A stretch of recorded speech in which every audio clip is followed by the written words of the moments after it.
Durante a passagem pela capital federal, representantes da OEA tiveram agenda cheia. Conversaram com ministros do STF, ouviram inúmeras denúncias de parlamentares e representantes da sociedade civil.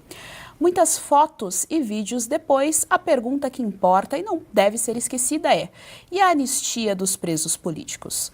A repórter Sara Pérez acompanhou um relato de Vanessa Vieira, mãe de 6 filhos e esposa de Ezequiel Ferreira Luiz, condenado a 14 anos pelos atos de 8 de janeiro. Boa tarde, Geisiane. Boa tarde a toda a nossa audiência que nos acompanha. É isso mesmo. Ontem, a oposição aqui da Câmara dos Deputados, liderada pelo deputado Luciano Zucco, realizou uma coletiva de imprensa e até um ato simbólico aí pela anistia aos presos do 8 de janeiro. Estiveram presentes, além dos deputados, o líder do PL aqui na Câmara, o deputado Sóstenes Cavalcante. Também esteve a Vanessa, que é esposa de Ezequiel, um dos presos pela manifestação do 8 de janeiro e que foi condenado a 14 anos de prisão pelo Supremo Tribunal Federal. A Vanessa, ela esteve aqui, inclusive, com seus 6 filhos. Ela relatou aí que ela também se sente uma condenada por esse ato, uma vez que ela está aí distante do seu marido, ele está foragido desde que saiu a sentença. Ela também relatou que assim, é um momento de muita fragilidade emocional para a família, né? Os filhos que são aí pequenos, eles perguntam do pai com frequência e ela não tem uma resposta, até por ele estar foragido, ela não tem nenhum contato com Ezequiel. Ela pediu que a Câmara dos Deputados, ela aí se compadeça com a situação dela, mas de tantas outras famílias desses presos do 8 de janeiro. Ela pediu que seja aí analisado o PL da anistia, que tinha sido colocado em pauta na Comissão de Constituição e Justiça da Câmara dos Deputados no ano passado. Estava já pronto para ser votado esse projeto, mas acabou sendo retirado da pauta pelo então presidente da Câmara à época, o deputado Arthur Lira. Ele argumentou à época que seria criada uma comissão especial para analisar esse projeto. Então a pauta está aí parada e teve essa manifestação. Vamos ver um pouco do relato da Vanessa. O meu marido, ele foi preso no dia 8 de janeiro. Ele foi condenado a 14 anos. Mas ele não cometeu nenhum crime. Não há nenhuma prova, não há DNA, não há vídeo, não há foto, a testemunha não há reconhecimento de testemunha, não há armas, não há nada contra o meu marido. Isso está tudo no processo. E mesmo assim, ele foi condenado a 14 anos. Perseguição. Como que eu digo para os meus filhos? Como que eu digo para os meus filhos que o Estado brasileiro defende a família, defende a verdade, defende a justiça, se o meu próprio marido foi condenado injustamente, se o meu marido está fora de casa, sendo inocente? Depois dessa manifestação, desse ato simbólico, o líder da oposição, Luciano Zucco, e outros deputados, incluindo o Nicolas Ferreira, eles estiveram reunidos com o presidente da Câmara dos Deputados, Hugo Mota. Depois dessa reunião, o Luciano Zucco informou que o Mota ele está aí aberto a pautar o PL da anistia, né, a começar um debate para pautar esse projeto aqui na Câmara dos Deputados.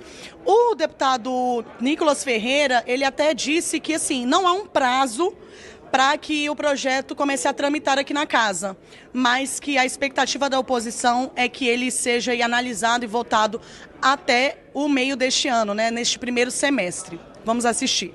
Não há um prazo, mas há uma meta. Acredito que antes do recesso, assim, a gente tem a expectativa, né? Tem a expectativa e tem a realidade. Então, assim, eu acredito que a gente deseja é que as pessoas compreendam que a justiça tem pressa. Né? Eu me recordo na época, por exemplo, da pandemia, as pessoas falaram, a fome tem pressa, enfim, tomavam essas decisões, porque de fato, poxa, a gente vai sair daqui e vai para casa, vai se alimentar, se quiser você liga pro seu pai, né? Fala com a sua mãe. Agora, tem 6 crianças aqui, mais uma mãe, que enfim, estão com dificuldades financeiras, estão com dificuldade, um deles, né, tem asma inclusive, e enfim, é uma situação que cada dia é uma dor muito grande. Então vamos sanar isso o mais rápido possível. É isso, Geisiane. Eu sigo acompanhando aqui todo o andamento sobre a questão do PL da anistia. Com certeza vai ter uma movimentação aí da oposição para debater esse tema no Colégio de Líderes aqui na Câmara dos Deputados pelas próximas semanas. E acredito que a gente vai ter novidades aí pelos próximos dias. Eu volto contigo e aproveito para me despedir. Uma boa tarde, um abraço a toda a nossa audiência. Jorge Serrão, é mais um caso bastante emblemático, né? A gente está vendo aí uma mãe com 6 filhos e é como se o pai fosse aquele pai ausente, né? É curioso isso, porque uma das coisas que o movimento feminista, por exemplo, tanto fala é em relação a essa paternidade ausente. Mas o que nós estamos vivendo agora no nosso país é como foi muito bem colocado na matéria, são filhos aí de pais ausentes que estão vivos, que queriam estar presentes, mas o Estado brasileiro, a máquina brasileira, os juízes do STF não permitem. Temos órfãos pela perseguição política. Isso é assustador. Por isso que a anistia vai ter que ser algo discutido amplamente, com um pouco de calma, com serenidade, com clareza. A anistia vai perdoar um crime cometido. Mas que crime? Isso tem que ficar bem claro. Quem cometeu o crime? De que crime estamos falando? A anistia vai ter que tratar disso. Então, esse assunto vai ter que ser debatido com muita seriedade pelo parlamento e não pode passar batido. Agora, a gente tem que lembrar que a luta pelo processo de anistia é uma obrigação do Congresso Nacional Brasileiro. Por quê? Porque esse Congresso Nacional é o grande culpado por tudo que está acontecendo. Vamos lá, bem simples e objetivo.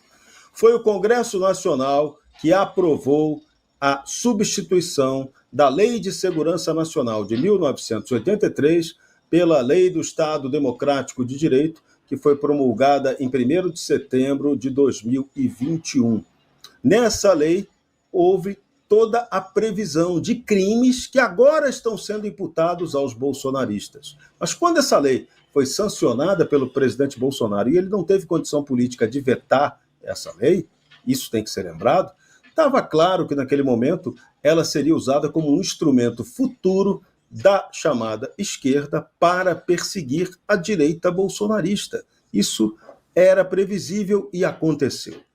O mesmo Congresso Nacional que cometeu o erro de ter aprovado essa porcaria, esse entulho autoritário, também autorizou um outro fato politicamente criminoso, que o deputado Daniel Silveira pudesse ser preso, processado e condenado. E hoje isso representa uma fragilidade política para o Brasil. O sistema de poder pode fazer o que quiser com algum parlamentar se a Câmara permitir. E já há o precedente de que a Câmara já permitiu.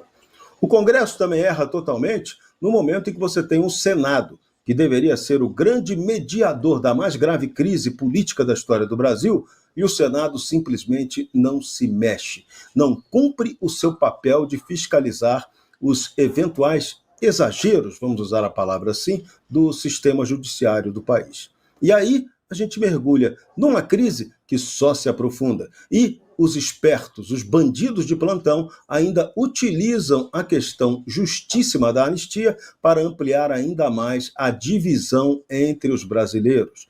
E há no próprio Supremo Tribunal Federal um julgamento para avaliar a extensão daquela anistia que foi concedida em 1979. Se ela também vai abarcar crimes que eles estão classificando agora como continuados. Então, o Brasil está escrevendo mal a sua história e reescrevendo pessimamente a própria história. Por isso que a gente, na hora de discutir uma nova anistia, tem que avaliar exatamente se não vamos repetir bobagens anteriores e se não vamos agravar ainda mais o drama dessas pessoas concretas, famílias, crianças, jovens, idosos, pais e mães que estão morrendo de desgosto.